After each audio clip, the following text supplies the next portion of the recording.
क्या आपने कभी सोचा है कि जब हम स्लैब कास्टिंग करते हैं तो उसके नीचे पॉलीथीन शीट क्यों बिछाई जाती है? क्या ये सिर्फ एक दिखावा है या इसके पीछे कोई स्ट्रॉन्ग इंजीनियरिंग लॉजिक छुपा होता है? बहुत सारे लोग, यहाँ तक कि कुछ कॉन्ट्रैक्टर्स भी इस स्टेप को इग्नोर कर देते हैं और बाद में स्लैब में क्रैक्स, वीक बॉन्डिंग और वाटर लीकेज जैसी प्रॉब्लम का सामना करते हैं। आज हम इस टॉपिक को पूरे डिटेल में समझेंगे और जानेंगे कि पॉलीथीन शीट का यूज क्यों किया जाता है कंस्ट्रक्शन साइट पर और इसके फायदे क्या क्या होते हैं।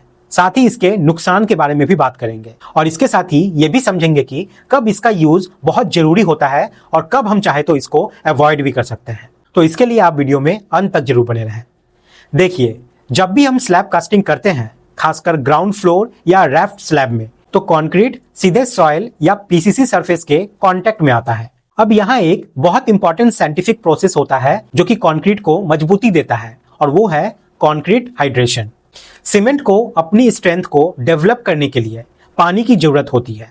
अगर ये पानी जल्दी जमीन में एब्जॉर्ब हो जाए या नीचे की सरफेस इसे खींच ले तो कंक्रीट प्रॉपर्ली हाइड्रेट नहीं कर पाता और उसकी स्ट्रेंथ कम रह जाती है। यहीं पर पॉलीथीन शीट का रोल शुरू होता है। जब हम स्लैब के नीचे पॉलीथीन शीट बिछाते हैं तो ये एक बैरियर का काम करती है।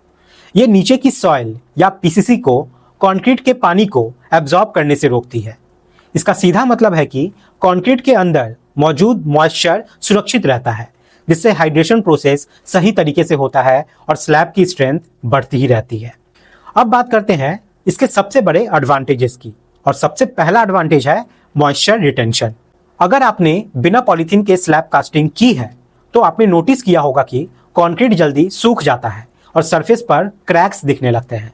ये क्रैक्स इसलिए आता है क्योंकि कंक्रीट से पानी जल्दी निकल जाता है। लेकिन यही अगर आप पॉलीथीन शीट का यूज करते हैं तो पॉलीथीन शीट इस प्रॉब्लम को काफी हद तक कंट्रोल कर लेती है, क्योंकि कंक्रीट में जो पानी होता है वो बाहर निकल ही नहीं पाता। दूसरा बड़ा फायदा होता है स्मूथ फिनिशिंग का। जब कंक्रीट नीचे की रफ सरफेस से डायरेक्ट कांटेक्ट में नहीं आता तो उसकी फिनिशिंग ज्यादा स्मूथ और यूनिफॉर्म होती है। खासकर जब आप बेसमेंट स्लैब या फ्लोरिंग स्लैब बना रहे होते हैं तो ये बहुत ज्यादा हेल्पफुल होता है। तीसरा एडवांटेज होता है सीमेंट पेस्ट यानी कि स्लरी के लॉस को रोकना। जब हम कंक्रीट डालते हैं तो उसमें फाइन पार्टिकल्स होते हैं जैसे सीमेंट और सैंड। अगर नीचे की सरफेस पोरस है या आपके शटरिंग में लीक है तो ये पार्टिकल्स नीचे सीप कर सकते हैं। इससे कंक्रीट आपका वीक हो जाता है। यहीं पे पॉलीथीन शीट इस सीपेज को रोकती है और कंक्रीट की मजबूती बनाए रखती है। चौथा पॉइंट है वाटर प्रूफिंग में मदद। पॉलीथीन शीट एक बेसिक वाटरप्रूफ लेयर की तरह भी काम करती है। खासकर जहां ग्राउंड वाटर लेवल हाई होता है वहां ये मॉइस्चर को ऊपर आने से रोकती है। हालांकि ये कंप्लीट वाटरप्रूफिंग का सॉल्यूशन नहीं है, लेकिन इनिशियल प्रोटेक्शन आपको जरूर देती है। अब थोड़ा प्रैक्टिकल साइड भी समझ लेते हैं।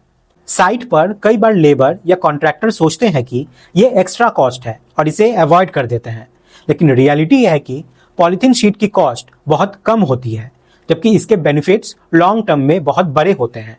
अगर स्लैब में बाद में प्रॉब्लम आती है तो रिपेयर का खर्च कई गुना ज्यादा बढ़ जाता है।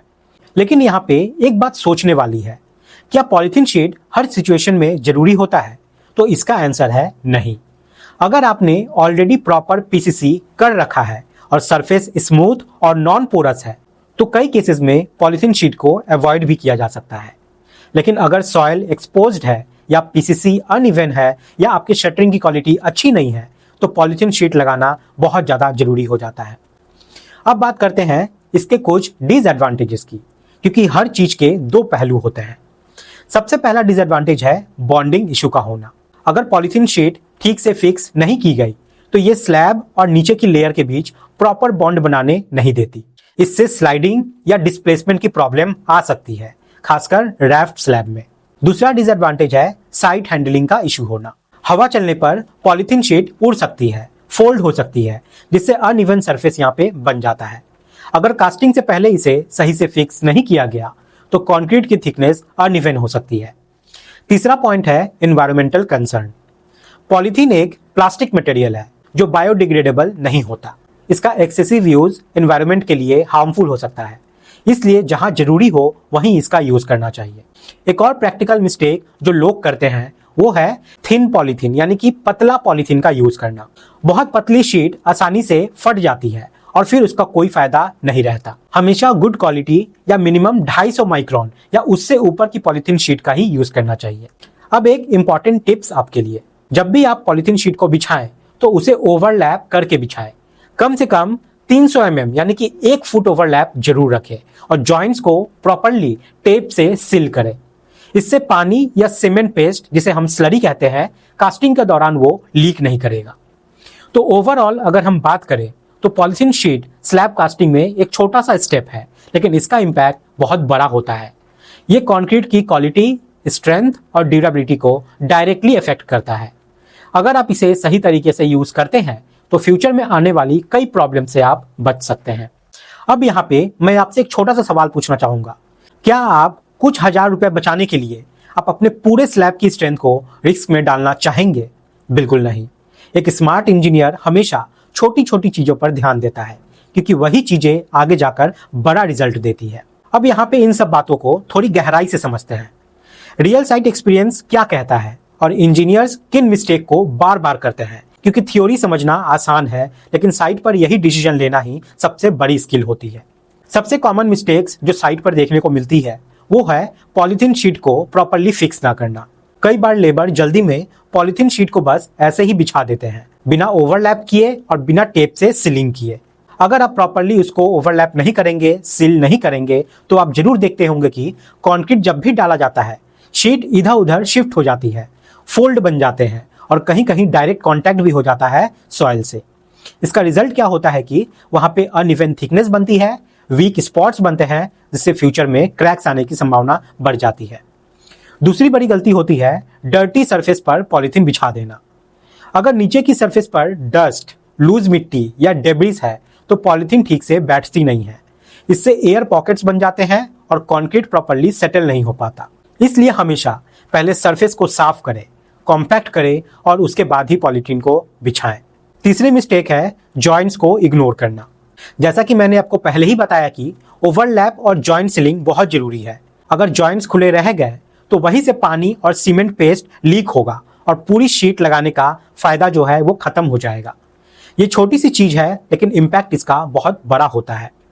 कई इंजीनियर्स ये सवाल पूछते हैं कि क्या पॉलिथीन शीट में स्लैब के नीचे की लेयर के साथ बॉन्ड जो है वो खत्म हो जाता है?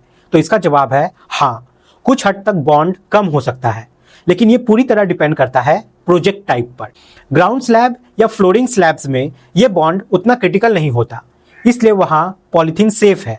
लेकिन रैफ्ट फाउंडेशन या स्ट्रक्चरल स्लैब्स में जहां लोड ट्रांसफर बहुत इंपॉर्टेंट है, वहां डिसीजन सोच समझ कर लेना चाहिए।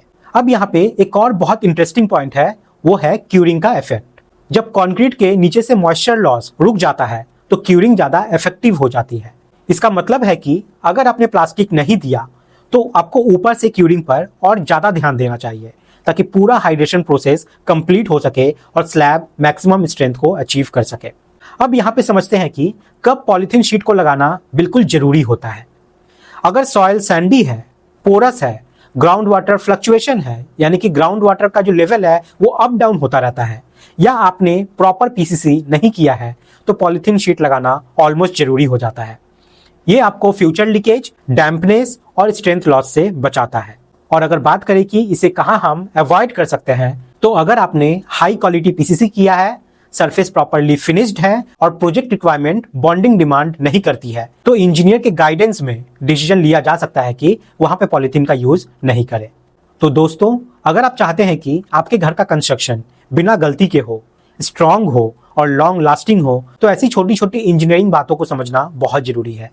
ऐसे ही रियल साइट नॉलेज के लिए अभी चैनल को सब्सक्राइब करें, वीडियो को लाइक करें और कमेंट में हमें जरूर बताएं कि आपने अपने साइट पर पॉलिथीन शीट यूज किया है या नहीं किया है। मिलते हैं अगली वीडियो में, तब तक के लिए धन्यवाद।